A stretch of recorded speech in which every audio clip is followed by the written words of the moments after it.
माँ, मैं जानती हूँ मेरी शादी विधान से हो जाए सिर्फ इसलिए जीजी माँ ये शादी कर रही है, लेकिन मैं ये भी जानती हूँ जीजी माँ सुरेश से प्यार करती है और वो सिर्फ मेरे लिए अपने प्यार की कुर्बानी दे रही है। मैंने कसम खाई है मैं अपनी शादी नहीं तोड़ूंगी, लेकिन मैंने ये कसम नहीं खाई है मैं जीजी माँ को शादी करने से नहीं रोक सकती। मैं भी मेरी जीजी माँ की बहन हूं, देखती हूँ कि कैसे वो ये शादी करती है।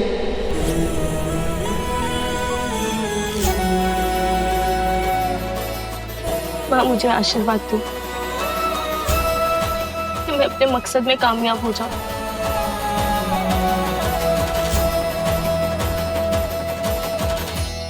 ये बात है मैडम जी, गजब तैयारियां हो रही हैं।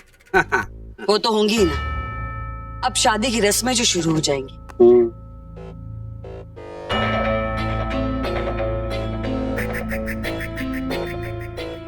यूं मिठाइयों को घूर घूर के देखना बंद करो शो।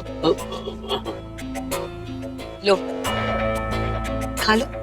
मैडम जी, मैं नजरों से खा सकूं लेकिन जुबान से ना खा सकूं, बैन लग गयो है। किसने तुम्हारे खाने पे बैन लगाया शो? मंगला। मैडम जी क्या है कि वजन बढ़ी गयो है, इसलिए कपड़े फिट ना आवे ना, तो इसलिए मिठाई कचौरी पूरी सब ना। चलो अच्छा है, मंगला ने कुछ तो अच्छा किया। अब हंसना बंद करो और ये सारा सामान फाल्गुनी के घर भिजवा दो। जी मैडम जी। लेकिन मैडम जी एक बात पूछूं? मैडम जी 4 दिन पहले तो आप एक शादी के भी खिलाफ थी और अब आप तो 2 शादियां करवा रही है, क्यों?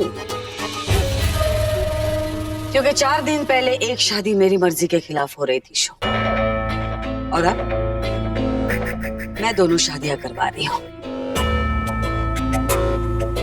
और जब मैं कुछ करवाती हूँ तब वो चीज होके ही रहती है।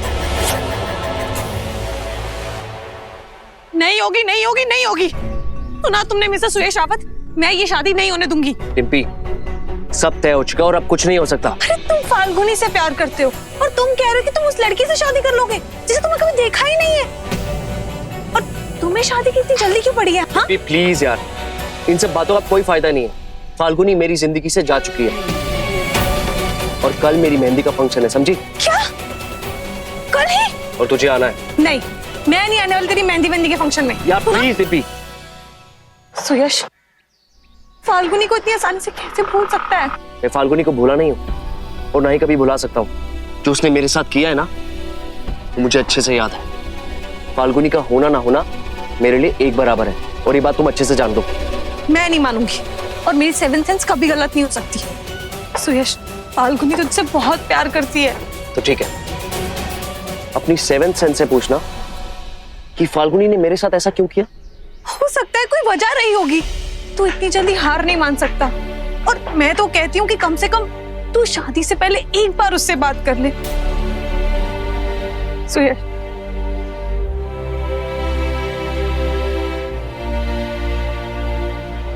ठीक है, तुम कहती हो तो मैं ये भी करके देख लेता हूं।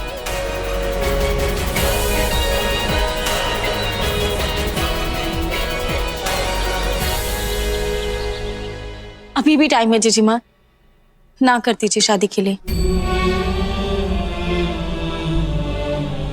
नहीं बिट्टू, अब बहुत देर हो चुकी है, और वैसे भी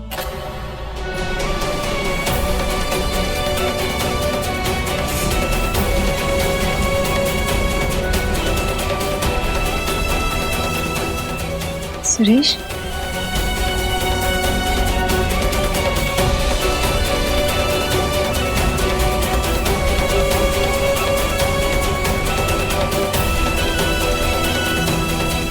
सुरेश के मन में मेरे लिए बहुत गुस्सा भरा होगा। अगर थोड़ा और नाटक करूं तो ये गुस्सा नफरत में बदल सकती है।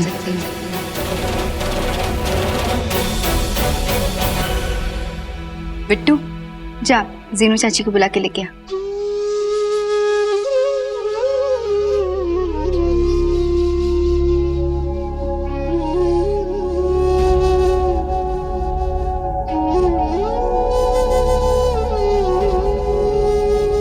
सुरेश, आओ ना। देखो मेरे ससुराल वालों ने कितना कुछ भेजा है मेरे लिए, कपड़े, गहने, मिठाइयाँ। मैं कितनी खुशकिस्मत हूं ना सुरेश, मेरी तो जिंदगी संवर जाएगी। मैं तो कहती हूँ कि हर किसी को शादी करनी चाहिए। तुम्हें भी अब शादी कर लेनी चाहिए सुरेश। सही कह रही। यही बताने आया था मैं कि मैं भी शादी कर रहा हूं।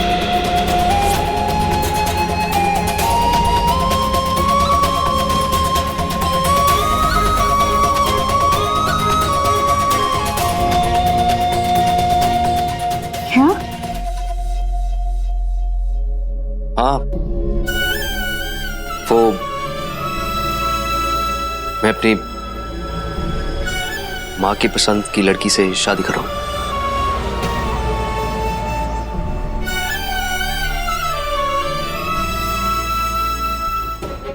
मुझे बहुत खुशी हुई सुरेश। मैं शादी की बहुत बहुत बधाई हूँ। तुम्हें भी। और हाँ, आज के बाद हम शायद मिले नहीं। क्यों? अपनी पत्नी से मुझे नहीं मिलवाओगे? क्या कहकर मिलवाऊंगा? कौन हो तुम मेरी? दोस्त। कह देना कि मैं तुम्हारी दोस्त हूँ। नहीं फाल्गुनी, मैं झूठ नहीं बोल सकता। मतलब इतना बड़ा झूठ नहीं बोल सकता। मैं अपनी जिंदगी की शुरुआत एक सच्चाई से करना चाहता हूं, और सच यही है कि हम दोस्त नहीं हैं, और ना ही कभी थे। तुम्हारी आने वाली जिंदगी के लिए ऑल द बेस्ट। खुश रहो।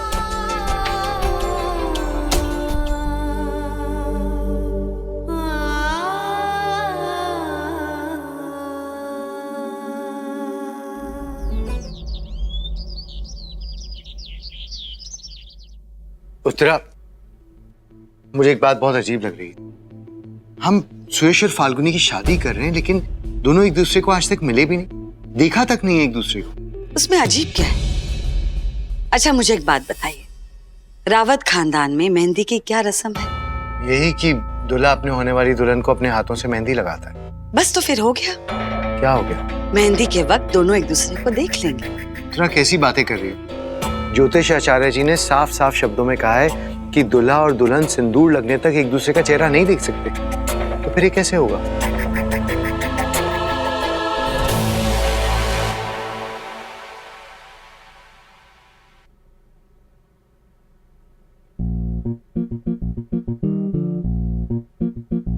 छोटे, क्या कर रहा तू यहाँ? मैं आपके रूम में क्या करूंगा भैया? ऑब्वियसली आपसे कुछ लेने आया हूँ, राइट? अरे पूछोगे नहीं कि क्या लेने आया है? क्या करूंगा पूछ के? मना थोड़ी करूंगा। इतने कूल हो ना आप, मतलब किसी बात से फर्क ही नहीं पड़ता है। ना पाने की खुशी, ना खोने का गम।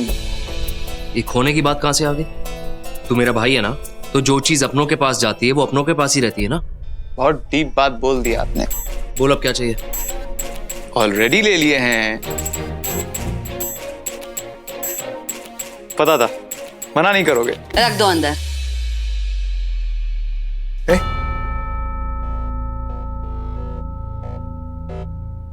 क्या चल रहा है दोनों भाइयों का? तैयार नहीं हुए? मैं रेडी हूँ मॉम। डैड, विश्वसनीय सूत्रों से पता चला है कि भैया अभी तक रेडी नहीं है। ये टी शर्ट और पजामे में तुम मेहंदी करोगे? सुयश, क्या कपड़े पहन के खड़े हो तुम? देखो हमारी डिजाइनर ने कुछ कपड़े भेजे हुए हैं, जो भी अच्छा लगे पहन लेना। ठीक है मॉम, जैसा आप बोले। वैसे ये मेहंदी कब है? भैया ऐसे नहीं, गब्बर सिंह के स्टाइल में पूछो। मेहंदी कब है? कब है मेहंदी? मैं डॉक्टर डैन की तरह तेरे को एक थप्पड़ मार दूं तो तेरे को उसकी गूंज ना जिंदगी में सुनाई देगी। कब है मेहंदी? अबे अब है, अब। अभी? हाँ, चलो तैयार हो जाओ, लड़की वाले आते ही होंगे, हम बाहर इंतजार कर। चलिए।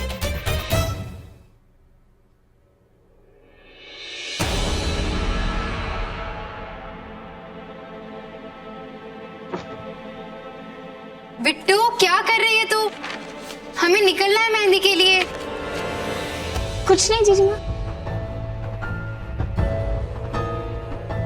क्या हुआ बिट्टू, इतनी चुप चुप की मैं तू? वरना तो पोल में जब भी किसी की मेहंदी होती थी सबसे ज्यादा शोर तू ही मचाया करती थी। हाथों के ऊपर तक मेहंदी लगवाया करती थी तू, और आज तेरी खुद की मेहंदी है तो तू चुपचाप बैठी है। मेहंदी तो आपकी भी है ना जीजी माँ, खुश तो आप भी नजर नहीं आ रहे। मैं बहुत खुश हूँ बिट्टू, पर मैं दुल्हन होने के साथ साथ तेरी जीजी माँ भी तो हूँ। खुशियाँ ही मनाती रहूंगी तो काम कैसे खत्म होगा? चल अब जल्दी से माँ का आशीर्वाद ले लेते हैं, फिर चलते हैं। हाँ,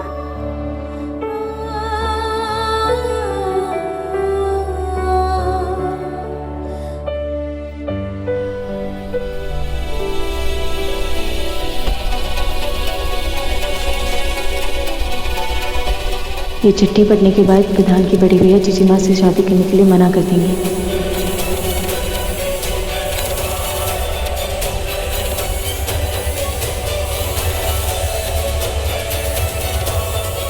बिट्टू जल्दी आ।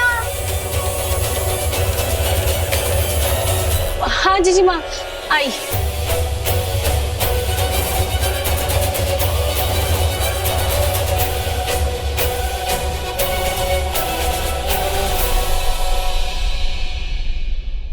माँ, आज हमारी मेहंदी है। काश आप हमारे साथ होती, हमारी खुशी में शामिल हो पाती। पर कोई बात नहीं, आप तो सब कुछ देख रही हैं ना ऊपर से। बस अपना आशीर्वाद रखना माँ। आज हम अपनी जिंदगी की नई शुरुआत करने जा रहे हैं। आपकी कमी का एहसास हो रहा है आज। इतना बड़ा दिन देखने के लिए आप हमारे साथ नहीं हैं। मैं वापस आकर अपनी मेहंदी जरूर दिखाऊंगी आपको। हाँ माँ, हम आपको अपनी मेहंदी का रंग जरूर दिखाएंगे।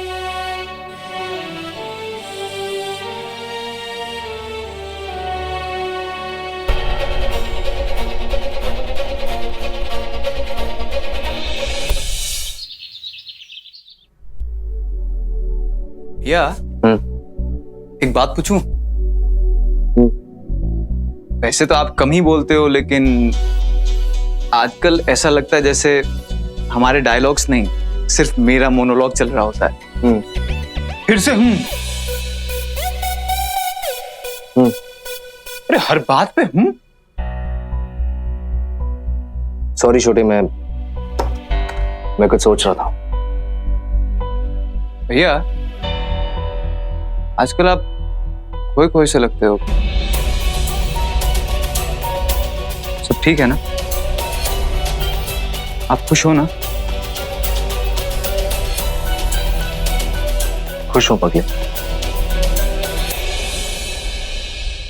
मेरे छोटे भाई की शादी हो रही है।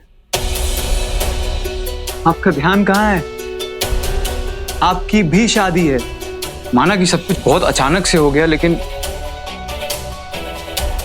भैया कहीं ऐसा तो नहीं कि आप हमारी खुशी देखकर आपने शादी के लिए हाँ कर दी और आपका मन कहीं और है? मन और मेरा, तू जानता है ना कि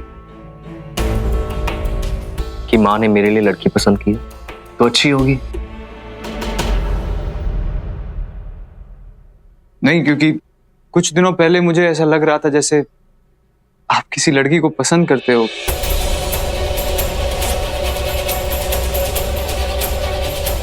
लेकिन उसके बाद आपने उस लव स्टोरी के बारे में कोई बात ही नहीं की, तो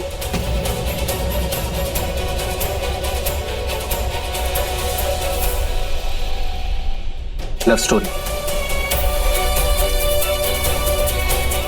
और मैं छोटे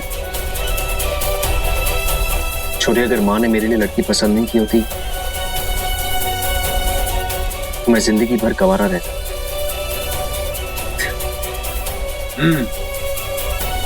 चलिए चीयर अप।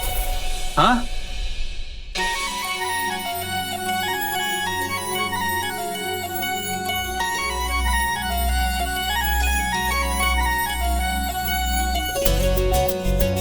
ये आपके दोनों बेटों के लिए तोहफे हमारी तरफ से। हीरा पन्ना जी, सुयश और विधान को बुला लो। जी। शोन जी मैडम जी। इनके हाथों से तोहफे। छोरियो रुको, मैं भी आ रही हूँ। विधान और सुयश के रूम में रखवा लो। जी।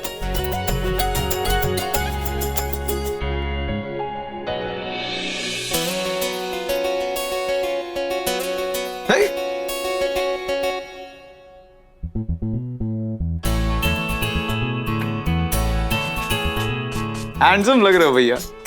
हमारी होने वाली भाभी की नजरें नहीं हटेंगी आज। थैंक्स। चलिए चलिए, लड़की वाले आ गए, अब दोनों को बुला रहे हैं। हाँ छोरो जल्दी चलो, इंतजार हो रहा है तुम दोनों का। फाइनली दुल्हन को देखने का वक्त हो गया। चलिए। मेरे ससुराल वालों ने कितना कुछ भेजा है मेरे लिए। मैं कितनी खुशकिस्मत हूं ना सुरेश, मेरी तो जिंदगी संवर जाएगी। यही बताने आया था मैं भी शादी कर रहा हूं। क्या किया अगर मिल पाऊंगा? कौन हो तुम मेरी? सच यही है कि हम दोस्त नहीं हैं, क्यों ना ही कभी थे।